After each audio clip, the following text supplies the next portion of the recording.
മുത്തണ്ണികളെ നമസ്കാരം കേട്ടോ. ഇപ്രാവശ്യം വീക്കെൻഡായിട്ട് നമ്മൾ കാര്യമായിട്ട് പോയിട്ടാണ്. എന്താ വെച്ചാൽ നമ്മളെ ചങ്ങായിമാരെല്ലാം ഇങ്ങോട്ടേക്ക് വരുന്നുണ്ട്, അജ്മാലിലേക്ക് വരുന്നത് നമ്മളെ റൂമിലേക്ക്. അങ്ങനെ അവർ വരുമ്പോൾ എന്തെങ്കിലും സ്പെഷ്യൽ ആക്കേണ്ടതായിട്ട് നമ്മൾ സ്ഥിരമായിട്ട് ബീഫ് വാങ്ങുന്ന മദീന റൂമിന് നേരെ താഴെയുണ്ട്. അപ്പം മീറ്റ് ഷോപ്പിലേക്ക് നേരെ പോയി അവിടെ നിന്നൊരു 2 കിലോ ബീഫ് വാങ്ങിയിട്ടാണ്. എന്താ വെച്ചാൽ നമ്മളെ ഗസ്റ്റ് വരുന്നല്ലേ, അപ്പം നമ്മൾ അവരെ നല്ല അടിപൊളിയായിട്ട് സ്വീകരിക്കണമല്ലോ. അങ്ങനെ ബീഫെല്ലാം വാങ്ങിച്ച് നേരെ റൂമിലേക്ക് എത്തിയിട്ട് കറി വെക്കേണ്ട പരിപാടിയായിട്ടാണ്. അപ്പോൾ എപ്പോഴും ഉണ്ടാക്കുന്ന അതേ സ്റ്റൈലിൽ തന്നെ കറി വെക്കുന്നത് കേട്ടോ. അങ്ങനെ ബീഫെല്ലാം നല്ലപോലെ കഴുകിയെടുത്ത് കഷ്ണങ്ങളെല്ലാം ചെറിയ കഷ്ണങ്ങളെല്ലാം ആക്കി കുക്കറിലേക്ക് ഇട്ട് ആവശ്യത്തിനുള്ള നമ്മുടെ മസാല എല്ലാം സ്ഥിരമായിട്ട് ഇടുന്ന മസാലയും കാര്യങ്ങളിലും ഇട്ട് അങ്ങനെ കുക്കർ സ്റ്റൗവിൽ കയറ്റി വെച്ചിട്ടാണ്. അങ്ങനെ ബീഫ് വേകുന്ന സമയമാകുമ്പോൾ നമുക്ക് തേങ്ങാക്കൊത്തിൻ്റെ പരിപാടി നോക്കാൻ പറ്റുമ്പോൾ സ്ഥിരമായിട്ട് തേങ്ങാക്കൊത്തിട്ട് കേട്ടോ. തേങ്ങാക്കൊത്തിട്ട് ആക്കുമ്പോൾ അതിൻ്റെ ആ ഒരു ടേസ്റ്റ് കിട്ടും. തേങ്ങാക്കൊത്ത് നല്ല വറുത്തിട്ടിട്ടാകുമ്പം വേറൊരു ടേസ്റ്റാണ് ബീഫിന്. തേങ്ങാക്കൊത്തില്ലാണ്ട് ബീഫ് ഞാൻ ഇതുവരെ ഉണ്ടാക്കിയില്ല, എനിക്കത് ഇഷ്ടമല്ല. അതുകൊണ്ട് നമ്മൾ എപ്പോഴും തേങ്ങാക്കൊത്തിട്ടാണ് ബീഫ് ഉണ്ടാക്കൽ. അങ്ങനെ ബീഫ് അവിടെ വെന്തുകൊണ്ടിരിക്കുന്ന സമയത്ത് നമ്മൾ ബാക്കിയുള്ള പരിപാടിയെല്ലാം തുടങ്ങി. പാത്രം വെച്ച് നമ്മൾ സ്ഥിരമായിട്ട് ഇടുന്ന കണക്ക് തന്നെ ഉള്ളിയും തക്കാളിയും ഇഞ്ചി പച്ചമുളക് പേസ്റ്റും കാര്യങ്ങളിലാക്കിയെല്ലാം ഇട്ട് നല്ലപോലെ മിക്സാക്കി അടിപൊളിയാക്കിയിട്ട് എടുത്തിട്ടാണ്. അങ്ങനെ ബീഫെല്ലാം നല്ലപോലെ വെന്ത് കുക്കറിൽ നിന്ന് നേരെ നമ്മൾ കറി ഉണ്ടാക്കാൻ പറ്റില്ല വെച്ചിട്ടുള്ള പാത്രത്തിലേക്ക് ഇട്ട് എന്നിട്ട് അതിന് ശേഷം ലാസ്റ്റിൽ ഞാൻ കുറച്ച് കുരുമുളക് ഇടലുണ്ട് കേട്ടോ. ഫസ്റ്റിലും ഇടും ലാസ്റ്റിലും ഇടും കുരുമുളക്. അങ്ങനെ കുരുമുളകെല്ലാം ഇട്ട് കറി ഏകദേശം സെറ്റായി. അങ്ങനെ കറിവേപ്പിലെല്ലാം ഇട്ട് കഴിഞ്ഞ് നമ്മളെ തേങ്ങാക്കൊത്ത് ഹൈലൈറ്റ് സാധനമാണ് ഇട്ടത്. അങ്ങനെ തേങ്ങാക്കൊത്തൊക്കെ നല്ലപോലെ അങ്ങ് വറുത്തെടുത്ത് അടിപൊളിയാക്കി കറിയിലേക്ക് ഇട്ട് നല്ല ഈ അപ്പം നോക്കിയാൽ എന്താ പാങ്ങ് കാണാൻ വേണ്ടി വേറെ ലെവല്. അങ്ങനെ നമ്മളെ ബീഫ് കറിയെല്ലാം റെഡി ആകുമ്പോൾ നമ്മളെ ടീം എത്തിയിട്ടാണ്. നമ്മളെ ചങ്ങായിമാർ അബുദാബിന്ന് അജ്മാലിലേക്ക് നമ്മളെ കാണാൻ വേണ്ടി വന്ന നമ്മളെ മുത്തുപണികളെല്ലാം റൂമിലേക്ക് എത്തി. അപ്പോൾ അവർ വന്നാൽ നമ്മൾ കുറച്ച് ഫ്രൂട്ട്സും കാര്യങ്ങളെല്ലാം മുറിച്ച് കൊടുത്ത് കഴിക്കാൻ വേണ്ടിയിട്ട് അങ്ങനെ എല്ലാവരും ഫ്രൂട്ട്സ് എല്ലാം കഴിച്ചുകൊണ്ട് അവിടെ ഇരുന്ന് വിശേഷങ്ങളും കാര്യങ്ങളിലും ഇങ്ങനെ പറഞ്ഞുകൊണ്ടിരിക്കുകയായിരുന്നു കേട്ടോ. അങ്ങനെ കഥയെല്ലാം പറഞ്ഞ് സമയം പോകാതെ പറഞ്ഞിട്ട് അങ്ങനെ ഫുഡിൻ്റെ കാര്യങ്ങളിലേക്ക് കിടക്കാൻ പറഞ്ഞു. അങ്ങനെ ഫുഡ് ഉണ്ടാക്കാൻ വേണ്ടി കറിയതലായല്ല, പിന്നെ ചപ്പാത്തി നമ്മൾ പാക്കറ്റ് വാങ്ങിയാട്ടോ. അങ്ങനെ ചപ്പാത്തിയും ദോശ ആക്കാമെന്ന് വിചാരിച്ച് അങ്ങനെ നേരെ കിച്ചണിലേക്ക് കയറിയിട്ടാ. അങ്ങനെ പെട്ടെന്ന് ഉണ്ടാക്കിയെടുക്കണമല്ലോ. അങ്ങനെ 2 സ്റ്റൗവിലും ഓരോരോ പാത്രങ്ങൾ വെച്ച് ഫ്രൈ പാൻ വെച്ച് അങ്ങനെ ഒന്നിൽ ചപ്പാത്തിയും മറ്റേൽ ദോശയും. ദോശ ബീഫ് എന്ന് പറഞ്ഞാൽ ഭയങ്കര ടേസ്റ്റാണ് കേട്ടോ. ഞാൻ ഉഴുന്ന് ദോശയാണ് നമ്മൾ ഇത് പാക്കറ്റ് വാങ്ങുന്നത് കേട്ടോ ദോശയത്. അങ്ങനെ നേർങ്ങനെ ചുടണം. അങ്ങനെ നല്ല പാങ്ങിൽ ഇങ്ങനെ പരത്തിട്ട് നേർങ്ങനെ ചുട്ടിട്ട് കുറച്ച് നെയ്യെല്ലാം ആക്കി കഴിഞ്ഞിട്ടല്ല നല്ല രസമാണ്. നല്ല മസാല ദോശ തിന്നുന്ന പോലെ ഉണ്ടാവും, നല്ല ടേസ്റ്റാണ്. ആ ദോശയുടെ കഷ്ണവും അത് കണക്കെ കുറച്ച് ബീഫെല്ലാം എടുത്ത് തിന്നും വിടല. എൻ്റെ മോനെ ഒരു രക്ഷയില്ല, എന്താ പാങ്ങര, നല്ല അടിപൊളിയാണ്.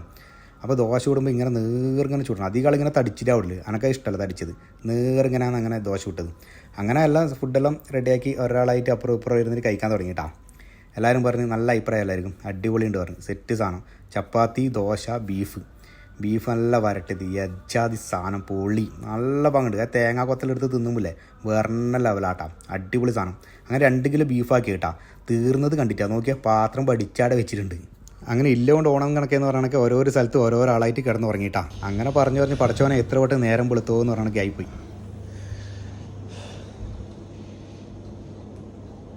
സനോട്ടോ ഗുഡ് മോർണിംഗ്.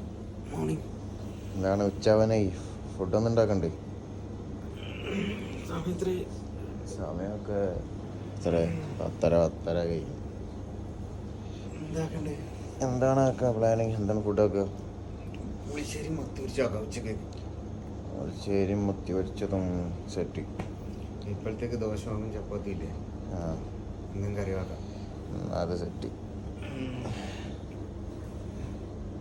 അങ്ങനെ അതിൻ്റെ ഇടയിൽ ഒരു സർപ്രൈസ് പരിപാടി ഉണ്ടായിട്ടാ. നമ്മൾ അബുദാബിയിൽ നിന്ന് വന്ന ടീമിൽ നമ്മളെ ഇമാനുവലിൻ്റെ പിറന്നാളായിരുന്നു, ജന്മദിനം. അപ്പോൾ അവൻ അറിയാണ്ട് അവനൊരു സർപ്രൈസ് കൊടുത്തു. നമ്മൾ പോയിട്ട് കേക്കെല്ലാം വാങ്ങിച്ച് വന്നു അതിൻ്റെ ഇടയിൽ.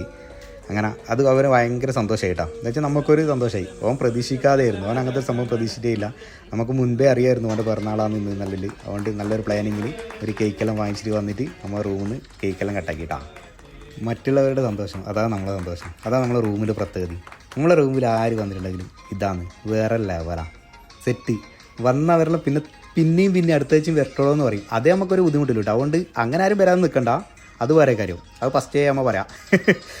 അതാണ് നമ്മളെ റൂമിൽ എല്ലാ വീക്കെൻഡിലും എപ്പോഴായിക്കോട്ടെ ഏതെങ്കിലും ആളായിട്ടുണ്ടാവും പുറത്തത്തെ. നമ്മൾ ആരെങ്കിലും ചങ്ങായിമാർ എപ്പോഴും ഉണ്ടാവും, വേറെ ലെവലാണ്. അതിലൊരു സന്തോഷം, നമ്മളെ സന്തോഷം എന്ന് പറയുന്നത് ഇതാണ്, നമ്മളെ ചങ്ങായിമാരിലും.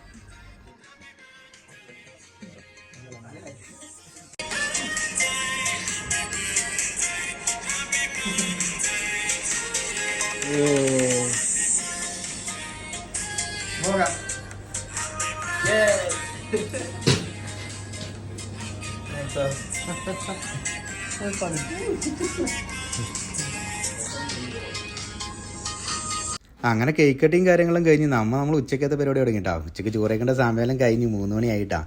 അങ്ങനെ ഇന്ന് സ്പെഷ്യൽ പുളിശ്ശേരിയാണ്. പുളിശ്ശേരി മത്തി പൊരിച്ചതും. പിന്നെ പുളിശ്ശേരി ഉണ്ടാക്കുന്നത് എങ്ങനെയാണെന്ന് ഞാൻ ഇതിൽ വിശദമായിട്ട് പറയുന്നില്ല, അതല്ല ഏകദേശം ആൾക്കാർക്ക് അറിയുന്നതല്ലേ. പുളിശ്ശേരി ഏറ്റവും വേറെ ലെവൽ സാധനമാണ്. നോക്കറതാ അത് കടുവലും വറുത്തിട്ട് ഞാൻ പൊയ്യാൻ്റെ മോനെ വറ്റൽ മുളകും കറിവേപ്പിലും കടുവലും പൊടിച്ച് കിട്ടിയാൽ മതി പാങ്ങ് കാണാൻ നോക്കിയാൽ. പിന്നെ നേരെ മത്തി പൊരിച്ചതിലേക്ക്, അതും വേറെ സെറ്റ് സാധനം. പുളിശ്ശേരിയും മത്തി പൊരിച്ചതും ഒരു രക്ഷയില്ലാത്ത സാധനമാണ്. പക്ഷേ എൻ്റെ മോനെ നോക്കറതാ അത് തിളച്ച എണ്ണയിലേക്ക് വെക്കുമ്പോൾ അതിൻ്റെ സൗണ്ട് അത് സൗണ്ട് ആക്കാൻ എന്ത് പാങ്ങ് നോക്കിയാൽ നല്ല പാങ്ങിൽ പൊരിഞ്ഞ് അടിപൊളി സെറ്റായി. അപ്പോൾ ചോറും കറിലായി. ഇപ്പം ചോറ് വയ്ക്കേണ്ട പരിപാടിയിലേക്ക് പോയിട്ടാ. കറിയൊന്നും അധികമൊന്നുമില്ല, പുളിശ്ശേരിയും മത്തി പൊരിച്ച് മാത്രം മതി. അതന്നെ മതിയാ ഉച്ചക്ക്. എന്താ പാങ്ങ് എൻ്റെ മോൻ, ഒരു രക്ഷയിലാട്ടാ. ആ പുളിശ്ശേരി അങ്ങ് ചോറിൽ കുഴച്ചിട്ട് അതിൻ്റെ മുകളിൽ ഒരു ലക്ഷം മത്തി പൊരിച്ചും വെച്ചിട്ട് തിന്നുമ്പം എൻ്റെ മോനെ അടിപൊളി പറഞ്ഞാൽ അടിപൊളി. എന്ത് പാങ്ങ്, ഒരു രക്ഷയിലാട്ടാ. സൂപ്പർ സാധനം. അധികം കറിയൊന്നും വേണ്ട, മതി. ഒരു പുളിശ്ശേരി മത്തി വെച്ച് മാത്രം മതി ചോറ് കഴിക്കാൻ വേണ്ടിയിട്ട്. എന്നാൽ പിന്നെ എല്ലാം പറഞ്ഞു നടക്കാൻ കേട്ടാ.